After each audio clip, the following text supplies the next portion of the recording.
சினிமால பாத்தீங்க அப்படின்னா எல்லாருமே வேர்வை சிந்தி வேலை செய்யும்னு சொல்லுவாங்க. ஆமா. நம்ம டிபார்ட்மெண்ட் அதாவது ஸ்டண்ட் யூனியன் மட்டும்தான் ரத்த சிந்தி வேலை செய்யறது. ஆமா. இத்தனை வருடம் கழித்தும் அதுக்கான ஒரு அங்கீகரிப்பு இன்னும் கிடைச்சிட்டே இருக்கு.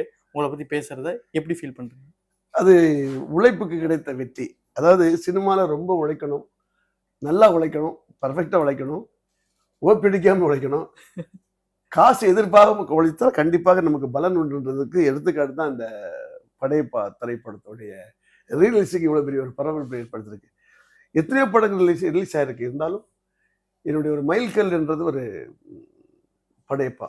ஏன்னா நான் அந்த படம் அப்போ நான் ஒர்க் பண்ணும்போது நிறைய பிரச்சனைகள் அந்த படத்துல. பெரிய ஹீரோங்கும் போது நிறைய ஒர்க் பண்ணணும், நிறைய விஷயங்கள் சொல்லணும். இன்னைக்கு காலகட்டங்கள் மாதிரி ஒரு ப்ரீ ஒர்க் பண்ற அளவுக்கு அதெல்லாம் விஷயம் கிடையாது. அப்பெல்லாம் சொல்லுவாங்க இந்த டேட்ல அன்னைக்கு தான் ஸ்டார்ட் பண்ண முடியும், முன்னாடி ரிகர்சல் பண்ண முடியாது, எதுவுமே பண்ண முடியாது. அப்படி இருந்தால் அந்த படத்தை மிகப்பெரிய ஒரு வெற்றி அடைஞ்சு அன்னைக்கு ஒரு ரெவல்யூஷன் ரெக்கார்டா அமைஞ்சது. ஸோ அந்த படத்துக்கு கிடைச்ச அங்கீகாரம். ஏன்னா நிறைய படங்கள் வேலை செய்வோம், ஒரு மெகா ஸ்டார் கூட வேலை செய்வோம். அதாவது நான் mega star Chiranjeevi sir work பண்ணியிருக்கேன், மம்முட்டி சார், எல்லாத்தோடையும். ஆமா, ஆல் சூப்பர் ஸ்டார், எல்லா லாங்குவேஜ் சூப்பர் ஸ்டார். அதாவது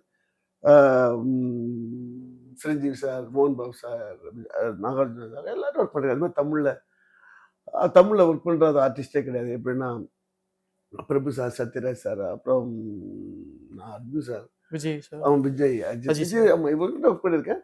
அந்த ரஜினி சார்ன்ற ஒரு விஷயம் ஒரு வரும்போது அது ஒரு பிரம்மாண்டமான ஒரு ஸ்கேல் இருக்கும்.